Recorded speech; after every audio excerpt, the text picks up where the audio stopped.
तीनों गुणों से रहित है, फिर भी देखने वालों के अज्ञान की उपाधि से त्रिगुणात्मक और समस्त जगत का अधिष्ठान रूप है। ऐसे ब्रह्म को नमस्कार। ऋषियों ने कहा, हे महाज्ञानी, हे वेद वेदांगों के निष्णात प्यारे सूत जी, सर्वपापों का नाश करने वाले गुरु का स्वरूप हमें सुना।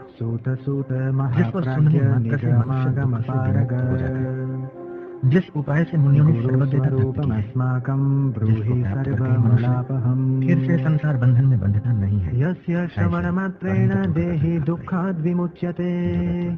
परम रहस्यमय एवं श्रेष्ठ मार्गेण और विशेषकर जो गुरुगीता है, वह आपके कृपा से हम सुनना चाहते हैं। प्यारे सूत जी, इस प्रकार बार बार प्रार्थना किए जाने पर सूत जी बहुत प्रसन्न होकर मुनियों के सामने बोले। सूत जी ने कहा, हे सर्व मुनियों, संसार रूपी रोग का नाश करने वाली मातृ स्वरूपिणी माता के समान ध्यान रखने वाली गुरु गीता कहता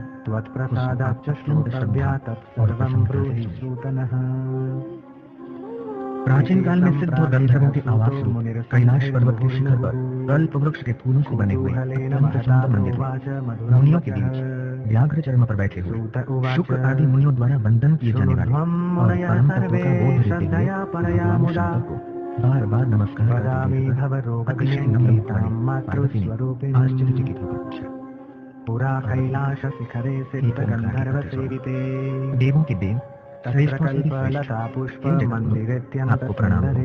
देव दानव और मानव सब आपको सदा भक्तिपूर्वक प्रणाम करते हैं।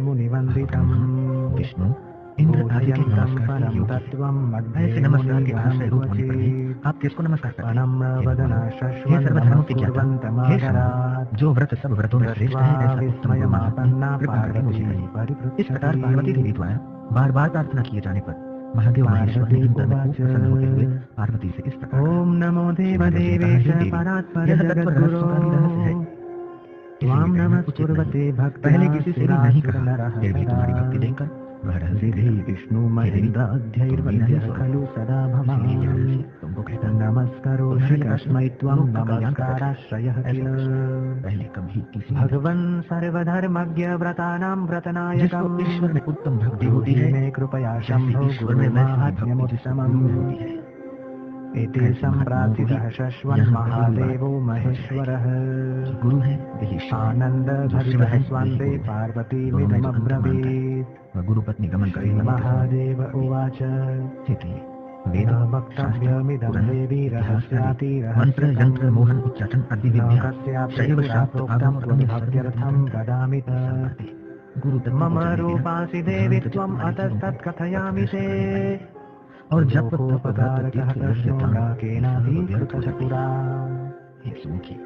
आत्मा में गुरु बुद्धि के सिवा अन्य कुछ भी सत्य नहीं है, सत्य नहीं है। इसलिए इस आत्मज्ञान को प्राप्त करने के लिए बुद्धिमानों को प्रयत्न करना चाहिए। जगत गूढ़ अध्यात्मक माया रूप है और शरीर अज्ञान से उत्पन्न हुआ है। इनका विश्लेषणात्मक ज्ञान जिनकी कृपा से होता है, उस ज्ञान को गुरु कहते हैं।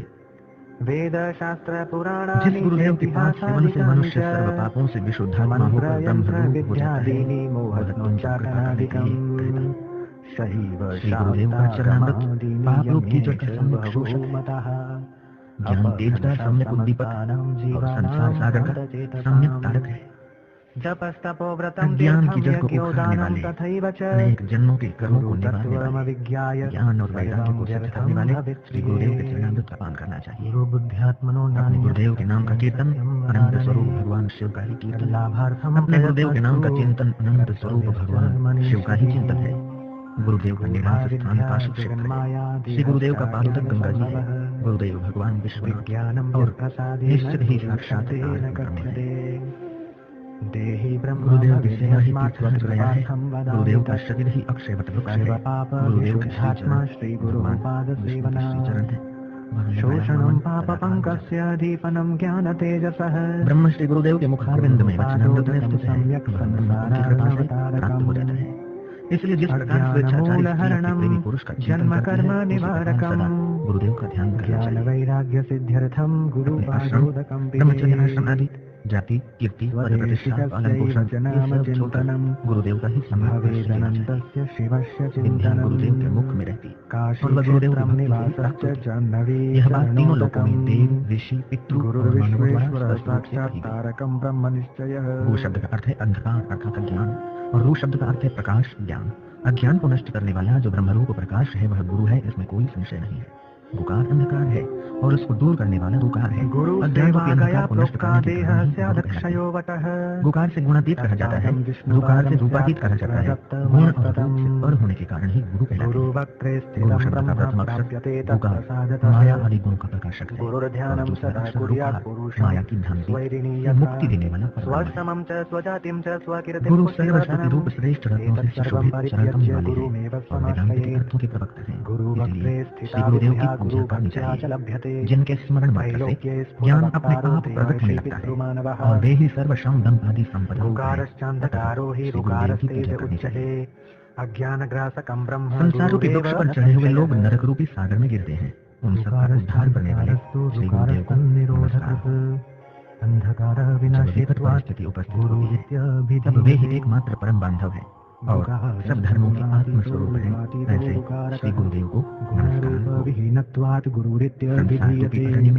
गुकारः प्रथमो वर्णो मायावी गुणभासकः।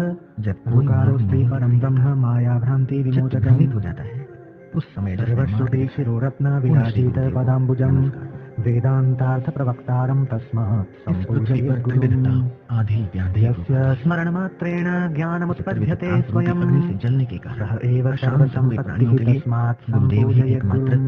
उत्तम गंगा जी हैं। संसार वृक्षमारूढः वसन्ति नरकार्णवे 7 समुद्र पर्यंत तस्मै स्नान करने से जो फल मिलता है वह फल एक गुरुदेव के चरणों में एक बिंदु विषमे समुपस्थिते गुरुदेव नाराज हो जाए तो बचाने वाला कोई नहीं।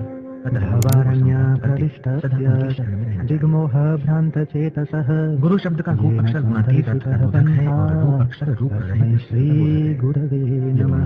गुणातीत और रूपातीत अशांत प्राणिनां गुरुरेव परा गंगा। 2 हाथ वाले भगवान विष्णु हैं और एक मुख वाले ब्रह्मा जी हैं। देव, किन्नर, गंधर्व, स्नान फलम तुम और मुनि लोग भी गुरु तार्किक, वैदिक, ज्योतिषी, कर्मकांडी तथा लौकिक जन निर्मल गुरु तत्व को नहीं जानते। तब विद्या के बल के कारण से और महा अहंकार के कारण से बार बार कुल गुरु हो जाए तो जो भी मुक्त नहीं हो सकते। गुकारम च गुणातीतम गुरुकारम रूपवर्जितम यक्ष गुणातीतम रूपम च आदि भी योदध्यात्म गुरु जो ब्रह्मानंद स्वरूप है परम सुख देने वाले हैं साक्षात जो केवल ज्ञान स्वरूप है स्मृत सुख दुख योग शीत वचनो ब्रह्मा आदि द्वंद्वों से रहित है। आकाश के समान सुख पितृ यक्ष तत्वमसि आदि महावाक्यों के लक्षण एक है नित्य है मन रहित है अचल है सर्व बुद्धियों के साक्षी है भावना से परे है सत्व रज और तम तीनों गुणों से रहित है। ऐसे गुरुदेव को मैं नमस्कार करता हूँ मैं नमस्कार करता हूँ मैं नमस्कार करता हूँ। न मुक्तः सद्गुरुः योगिनस्तथा मुक्ता गुरु तत्त्वात्म नमामि। न मुक्तास्तु गंधर्वा पितृयक्षास्तु चारणः ऋषयः सिद्धदेवाध्या गुरु सेवा परान्मुखः। श्री गुरुदेव के द्वारा उपदिष्ट मार्ग से मन की शुद्धि करनी चाहिए। जो कुछ भी अनित्य वस्तु अपनी इंद्रियों की विषय हो जाए उनका खंडन करना चाहिए। यहाँ ज्यादा कहने से क्या लाभ। श्री गुरुदेव की परम कृपा के बिना करोड़ों शास्त्रों से भी चित्त की विश्रांति दुर्लभ है। करुणा रूपी तलवार के प्रहार से शिष्य के 8 पाशों संशय, दया, भय, संकोच, निंदा, प्रतिष्ठा, कुलाभिमान और संपत्ति इनको काटकर निर्मल आनंद को देने वाले सद्गुरु कहलाते हैं। ऐसा सुनने पर भी जो मनुष्य गुरु निंदा करता है वह मनुष्य जब तक सूर्य चंद्र का अस्तित्व रहता है तब तक घोर नरक में रहता है। हे देवी, देह कल्प के अंत तक रहे तब तक श्री गुरुदेव का स्मरण करना चाहिए और आत्मज्ञानी होने के बाद भी शिष्य को गुरुदेव की शरण नहीं छोड़नी चाहिए। श्री गुरुदेव के समक्ष प्रज्ञावान शिष्य को कभी हुंकार शब्द से नहीं बोलना चाहिए और कभी असत्य नहीं बोलना चाहिए। गुरुदेव के समक्ष जो हुंकार शब्द से बोलता है अथवा गुरुदेव को तू कहकर जो बोलता है वह निर्जन मरुभूमि में ब्रह्म राक्षस होता है। सदा और सर्व अवस्थाओं में अद्वैत की भावना करनी चाहिए, परंतु गुरुदेव के साथ अद्वैत की भावना कदापि नहीं करनी चाहिए। जब तक दृश्य प्रपंच की विस्मृति न हो जाए तब तक गुरुदेव के पावन चरणारविंद की पूजा अर्चना करनी चाहिए। ऐसा करने वाले को ही कैवल्य पद की प्राप्ति होती है, इससे विपरीत करने वाले को नहीं होती। संपूर्ण तत्वज्ञ भी यदि गुरु का त्याग कर दे तो मृत्यु के समय उसे महान विक्षेप अवश्य हो जाता है। गुरु के रहने पर अपने आप कभी किसी को उपदेश नहीं देना चाहिए। इस प्रकार उपदेश देने वाला ब्रह्म राक्षस होता है। गुरु के आश्रम में नशा नहीं करना चाहिए, टहलना नहीं चाहिए, दीक्षा देना, व्याख्यान करना, प्रभुत्व दिखाना और गुरु को आज्ञा करना, ये सब निषिद्ध है। गुरु के आश्रम में अपना छप्पर और पलंग नहीं बनाना चाहिए। गुरुदेव के सम्मुख पैर नहीं पसारना, शरीर के भोग नहीं भोगने चाहिए और अन्य लीलाएं नहीं करनी चाहिए। गुरु की बात सच्ची होना चाहिए, परंतु उसका कभी उल्लंघन नहीं करना चाहिए। रात और दिन गुरुदेव की आज्ञा का पालन करते हुए उनके सानिध्य में आचरण कर देना चाहिए। जो द्रव्य गुरुदेव ने नहीं दिया उसका उपयोग कहीं भी नहीं करना चाहिए। गुरुदेव के दिए हुए द्रव्य को गरीब की तरह ग्रहण करना चाहिए, उससे प्राण भी प्राप्त हो सके। पादुका, आदि जो कुछ भी गुरुदेव के उपयोग में आते हैं उन सर्व को नमस्कार करने चाहिए और उनको पैर से कभी भी नहीं छूना चाहिए। चलते हुए गुरुदेव के पीछे चलना चाहिए, उनकी परछाई का भी उल्लंघन नहीं करना चाहिए। गुरुदेव के समक्ष कीमती वेशभूषण, आभूषण आदि धारण नहीं करना चाहिए। गुरुदेव की निंदा करने वाले को देखकर यदि उसकी जिह्वा काट डालने में समर्थ न हो तो उसे अपने स्थान से भगा लेना चाहिए। यदि वह स्वयं ठहरे तो उस स्थान का त्याग करना चाहिए। हे पार्वती, मुनियों, पन्नगों और देवताओं के श्राप से तथा यथाकाल आए हुए मृत्यु के भय से भी शिष्य को गुरुदेव बचा सकते हैं। गुरुदेव के श्री चरणों की सेवा करके महावाक्य के अर्थ को जो समझते हैं वे ही सच्चे सन्यासी हैं, अन्य तो मात्र वेशधारी है। गुरु वे हैं जो नित्य निर्गुण निराकार परम ब्रह्म का बोध देते हुए जैसे एक दीपक दूसरे दीपक को प्रज्वलित करता है वैसे शिष्य में ब्रह्म भाव बनाता है। श्री गुरुदेव की कृपा से अपने भीतर ही आत्मज्ञान प्राप्त करके समता और मुक्ति के मार्ग द्वारा शिष्य आत्मज्ञान को उपलब्ध होता है। जैसे स्फटिक मणि में स्फटिक मणि तथा दर्पण में दर्पण दिख सकता है, उसी प्रकार आत्मा में जो चित्त और आनंदमय दिखाई देता है। हृदय में अपुष्ट मात्र परिमाण वाले चैतन्य पुरुष का ध्यान करना चाहिए। वह जो भाव स्फुरित होता है वो मैं तुम्हें कहता हूँ। मैं अजन्मा हूँ, मैं अमर हूँ, मेरा आदि नहीं है, मेरी मृत्यु नहीं है, मैं निर्विकार हूँ, मैं चिदानंद हूँ, मैं अणु से भी छोटा हूँ और महान से भी महान हूँ। हे पार्वती, ब्रह्म को स्वभाव से ही अपूर्व जिससे पूर्व कोई नहीं है ऐसा अद्वितीय नित्य ज्योति स्वरूप निरोग निर्मल परम आकाश स्वरूप तथा अचल आनंद स्वरूप अविनाशी अगम्य अगोचर नाम रूप से रहित तथा नहीं शब्द जानना चाहिए।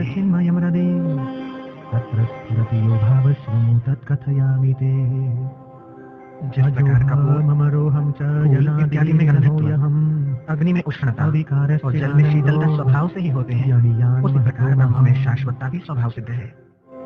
जिस प्रकार कटक कुंडल आदि आभूषण स्वभाव से ही सुवर्ण है, उसी प्रकार मैं स्वभाव से ही शाश्वत ब्रह्म हूँ।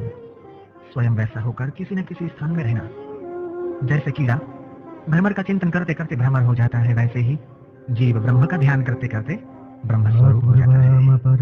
सदा गुरुदेव का ध्यान करने से ही जीव ब्रह्ममय हो जाता है। वह किसी भी स्थान में रहता हो फिर भी मुक्त ही है, इसमें कोई संशय नहीं है।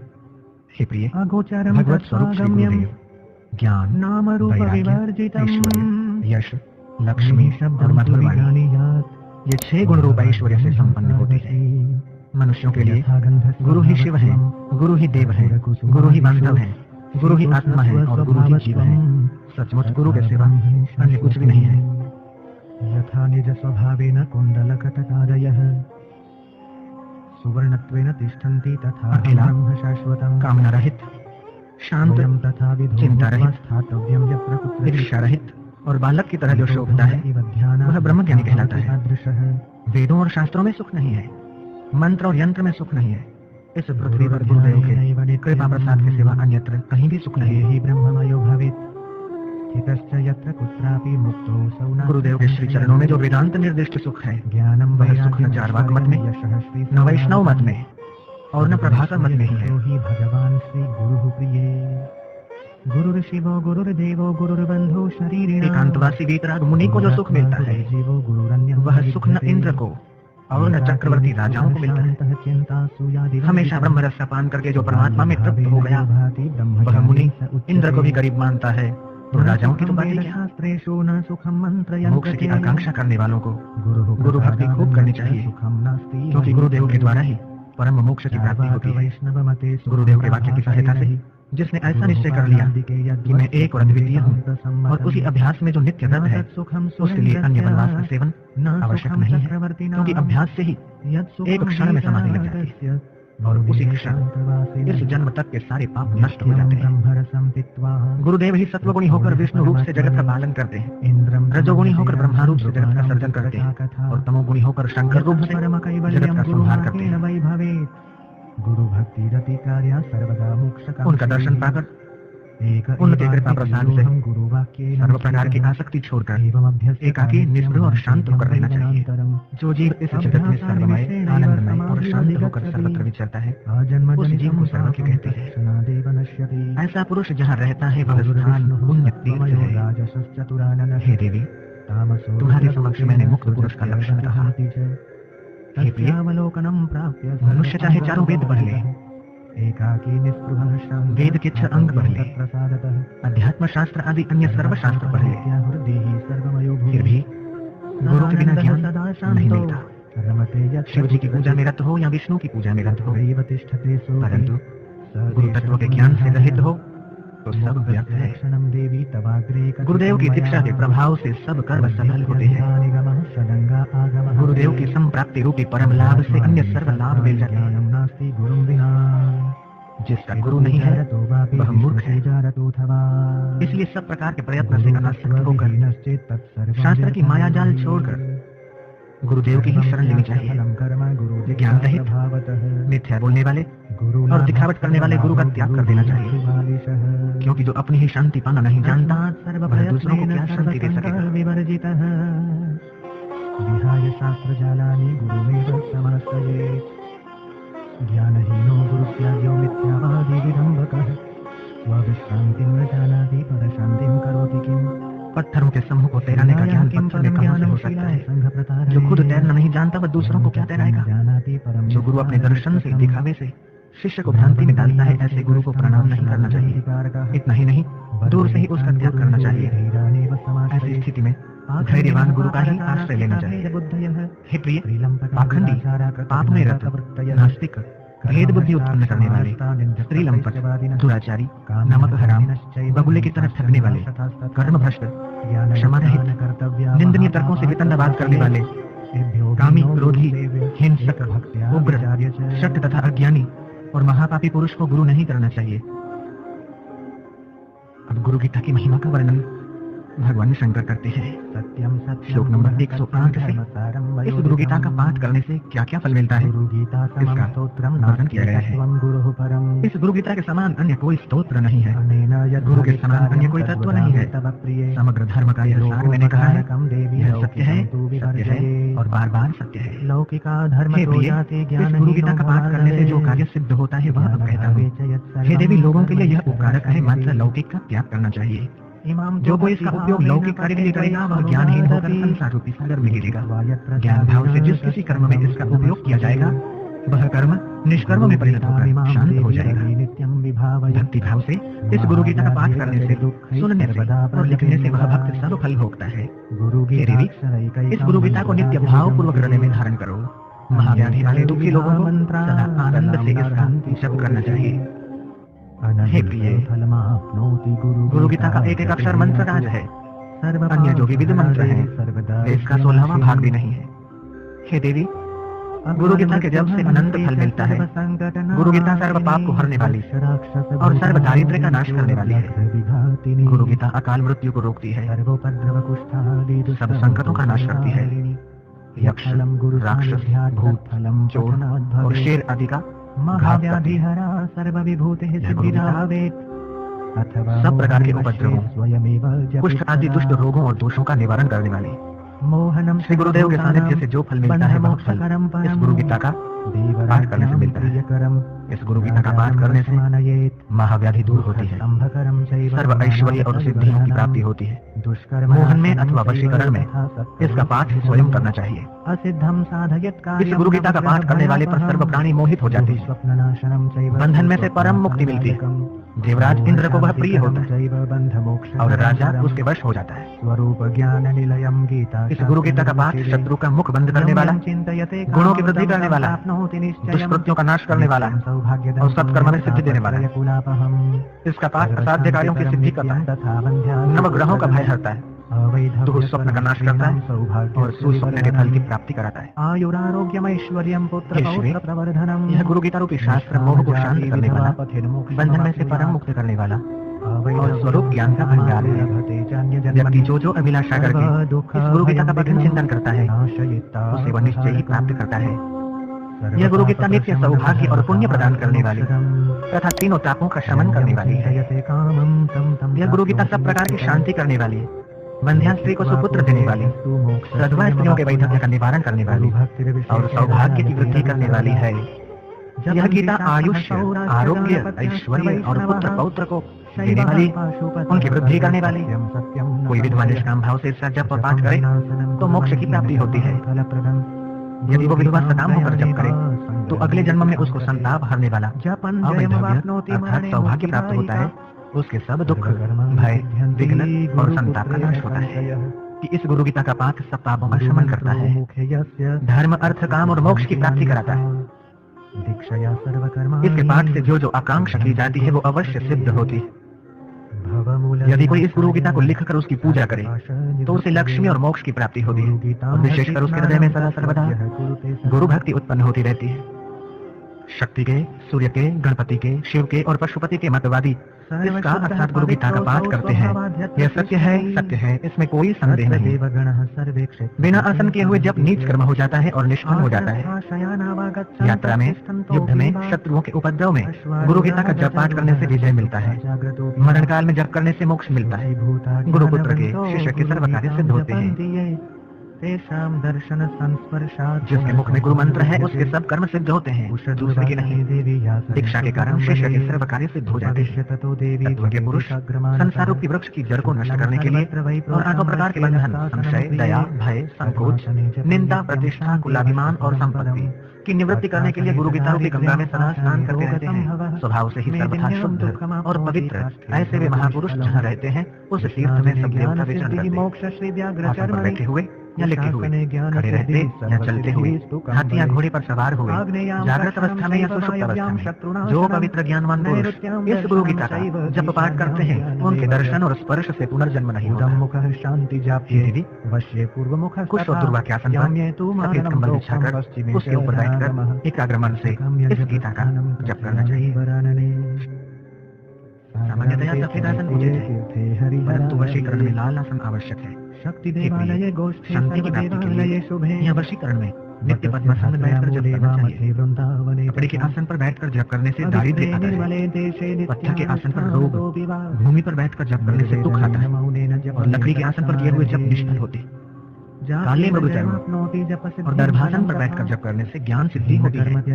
व्याघ्र चर्म पर जप करने से मुक्ति प्राप्त होती है, परंतु कंबल के आसन पर सर्व सिद्धियों की प्राप्ति होती है। अग्निकोण की तरफ मुख करके जप पाठ करने से आकर्षण, वायव्य कोण की तरफ शत्रुओं का नाश, नैऋत्य कोण की तरफ दर्शन और ईशान कोण की तरफ मुख करके जप पाठ करने से ज्ञान की प्राप्ति होती है।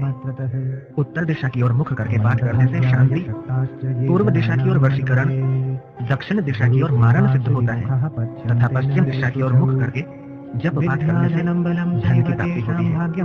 हे सुमुखी, अब सकामियों के लिए जप करने के स्थान का वर्णन करता हूँ। सागर या नदी के तट पर, तीर्थ में, शिवालय में, विष्णु के या देवी के मंदिर में, गौशाला में, सभी शुभ देवालयों में, वट वृक्ष के या आंवले के वृक्ष के नीचे, मठ में, तुलसी वन में, पवित्र निर्मल स्थान में नित्य अनुष्ठान के रूप में अनासक्त रहकर मौन पूर्वक इसके जप का आरंभ करना चाहिए। मातृकूलम पितृकूलम गुरुरेव न संशयः। जप से जय प्राप्त होता है तथा जप की सिद्धि रूप फल भी मिलता है। गुरुर्देवो गुरुर्धर्मः। जपानुष्ठान के काल में सब नीच कर्म और निंदित स्थान का त्याग करना चाहिए। शमशान में बिल्व वटवृक्ष या कनक वृक्ष के नीचे और आम्र वृक्ष के पास जप करने से सिद्धि जल्दी होती। हे देवी, कल्प पर्यंत के करोड़ों जन्मों के यज्ञ व्रत तप और शास्त्रों की क्रियाएं ये सब गुरुदेव के संतोष मात्र से सफल हो जाते हैं। भाग्यहीन, शक्तिहीन और गुरु सेवा से विमुख जो लोग इस उपदेश को नहीं मानते वे घोर नरक में पड़ते हैं। जिसके ऊपर श्री गुरुदेव की कृपा नहीं है उसकी विद्या, धन, बल और भाग्य निरर्थक है। हे पार्वती, उसका अधः पतन होता है। जिसके अंदर गुरु भक्ति हो उसकी माता धन्य है, उसका पिता धन्य है, उसका वंश धन्य है और उसके वंश में जन्म लेने वाले तीर्थम अन्य तीर्थम निरर्थकम सर्वतीर्थमयम देवी श्री गुरु शरीर इंद्रियां प्राण धन स्वजन अतः बंधु बांधव माता का कुल पिता का कुल ये सब गुरुदेव ही है, इसमें संशय नहीं। गुरु ही देव है, गुरु ही धर्म है, गुरु में निष्ठा ही परम तप है। गुरु से अधिक और कुछ नहीं है। यह मैं 3 बार कहता हूँ। जिस प्रकार सागर में पानी, दूध में दूध, घी में घी, अलग अलग घटों में आकाश एक और अभिन्न है, उसी प्रकार परमात्मा में जीवात्मा एक और अभिन्न है। इसी प्रकार ज्ञानी सदा परमात्मा के साथ अभिन्न होकर रात दिन आनंद विभोर होकर विचरते हैं। काम क्रोध विनिर्मुक्त पार्वती, गुरुदेव को संतुष्ट करने से शिष्य मुक्त हो जाता है। देवी, गुरुदेव की कृपा से वह अणिमादि सिद्धियों का भोग प्राप्त करता है। ज्ञानी दिन में या रात्रि में सदा सर्वदा समत्व में भ्रमण करते हैं। इस प्रकार के महामौनी अर्थात ब्रह्मनिष्ठ महात्मा तीनों लोक में समान भाव से गति करते हैं। गुरु भक्ति ही सबसे श्रेष्ठ तीर्थ है, अन्य तीर्थ निरर्थक है। हे देवी, गुरुदेव के चरण कमल सर्व तीर्थमय है। हे देवी, हे प्रिय, अन्य के भोग में रत स्वर स्त्री से विमुख पर स्त्रीगामी ऐसे बुद्धि शून्य लोगों को मेरा यह आत्मप्रिय परम बोध मैंने नहीं कहा। अभक्त, कपटी, धूर्त, पाखंडी, नास्तिक इत्यादि को यह गुरु गीता कहने का मन में सोचना तक नहीं। शिष्य के धन को अपहरण करने वाले गुरु तो बहुत हैं, लेकिन शिष्य के हृदय का संताप हरने वाला एक गुरु भी दुर्लभ है, ऐसा मैं मानता हूँ। निषिद्ध गुरु पंडितः सत्पुरुषिणः, जो चतुर हूँ, विवेकी हूँ, अध्यात्म के ज्ञाता हूँ, पवित्र हूँ तथा निर्मल मानस वाले हूँ, उनमें गुरुत्व शोभा पाता है। गुरु निर्मल, शांत, साधु स्वभाव के, मितभाषी, काम क्रोध से अत्यंत रहित, सदाचारी और जितेंद्रिय होते हैं। सूचक आदि भेद से अनेक गुरु कहे गए हैं। बुद्धिमान मनुष्य को स्वयं योग्य विचार करके तत्वनिष्ठ सद्गुरु की शरण लेनी चाहिए।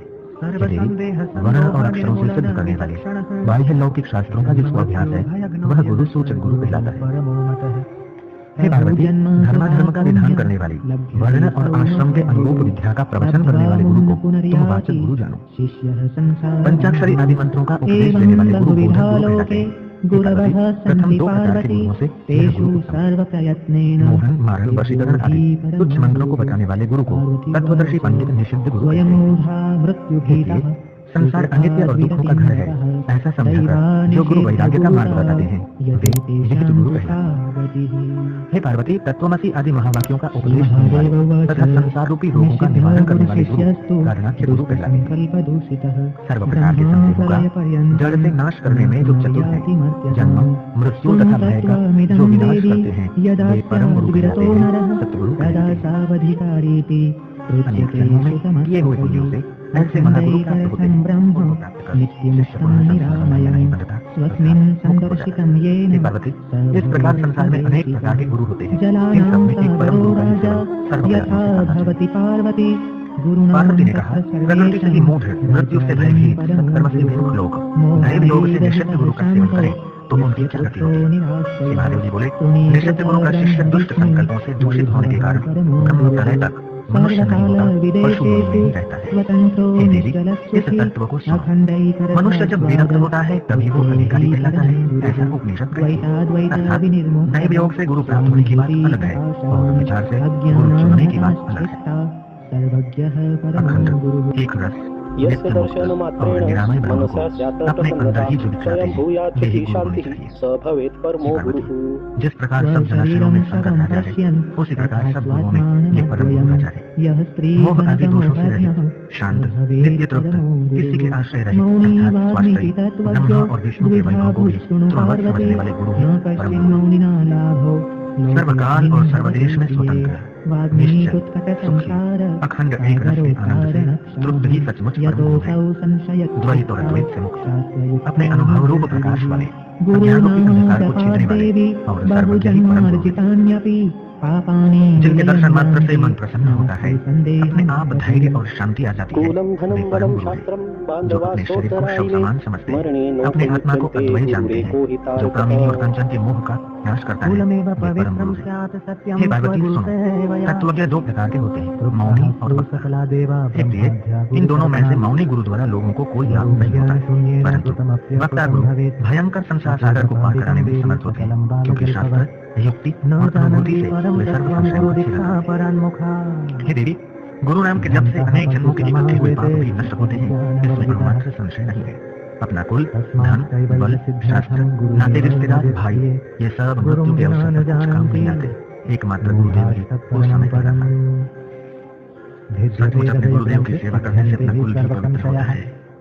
गुरुदेव के तत्व से ब्रह्मा आदि सब देव तृप्त होते हैं। स्वरूप ज्ञान के बिना किए हुए जब तक सब कुछ नहीं किए हुए के बराबर है, बालक के बकवाद के समान। गुरु दीक्षा से विमुख रहे हुए लोग अपने वास्तविक ज्ञान से वे सचमुच पशु के समान है, परम तत्व को वे नहीं जानते।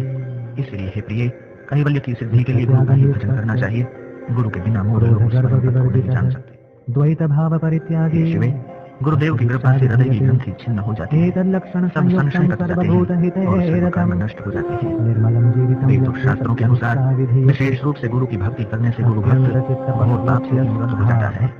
दुर्जनों का संग त्याग कर पाप कर्म छोड़ देने चाहिए। जिसके चित्त में ऐसा देखा जाता है, उसके लिए गुरु दीक्षा का विधान है। चित्त का त्याग करने में जो प्रयत्नशील है, क्रोध और गर्व से जो रहित है, द्वैत भाव का जिसने त्याग किया है, उसके लिए गुरु दीक्षा का विधान है। जिसका जीवन इन लक्षणों से युक्त हो, निर्मल हो, जो सब जीवों के कल्याण में रत हो, उसके लिए गुरु दीक्षा का विधान है। जिसका चित्त अत्यंत परिपक्व हो, श्रद्धा और सदा मेरी प्रसन्नता के लिए सत्कर्म के परिपाक से शुद्ध हुए चित्त वाले बुद्धि गुरु की प्रयत्न पूर्वक कहनी चाहिए। नास्तिक, रक्तघ्न, दंभी, शठ, भक्त और विरोधी को गुरु गीता कदापि नहीं कहनी चाहिए। त्रिलंबक, मूर्ख, काम वासना से ग्रस्त चित्त वाले तथा निंदक को गुरु गीता बिल्कुल नहीं कहनी चाहिए। एकाक्षर मंत्र का उपदेश करने वाले को जो गुरु नहीं मानता, वह 100 जन्मों में कुत्ता होकर फिर चांडाल की योनि में जन्म लेता है। गुरु का त्याग करने से मृत्यु होती है, मंत्र को छोड़ने से दरिद्रता आती है, और गुरु एवं मंत्र का त्याग करने से रौरव नरक मिलता है। शिव के क्रोध से गुरुदेव रक्षण करते हैं, लेकिन गुरुदेव के क्रोध से शिव जी रक्षण नहीं करते। अतः सब प्रयत्न से गुरुदेव की आज्ञा का उल्लंघन नहीं करना चाहिए। 7 करोड़ महामंत्र विद्वान वे सब चित्त को भ्रमित करने वाले हैं। गुरु नाम का जो अक्षर वाला मंत्र एक ही महामंत्र है। देवी, मेरा यह कथन कभी मिथ्या नहीं होगा, वह सत्य स्वरूप है। इस पृथ्वी पर गुरु गीता के समान अन्य कोई स्तोत्र नहीं है।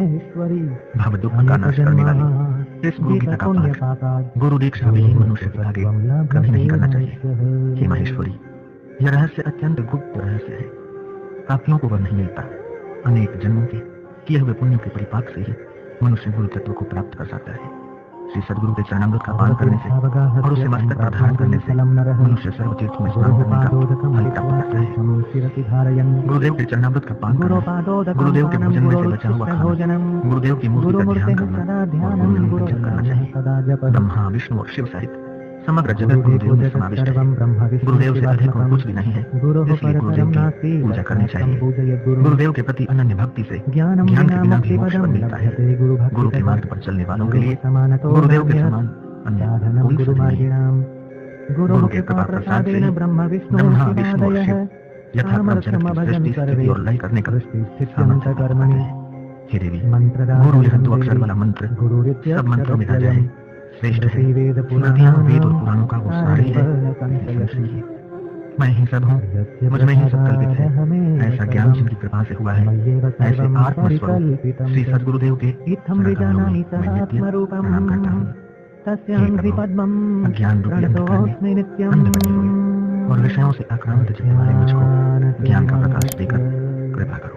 इस प्रकार स्कंदों के शिव पार्वती संवाद में श्री गुरु गीता का तीसरा अध्याय सुनो। प्रभा प्रदानेन प्रसादं कुरु मे प्रभो। इति श्रीस्कान्दोत्तरखण्डे उमामहेश्वर संवादे श्रीगुरुगीतायां तृतीयोऽध्यायः।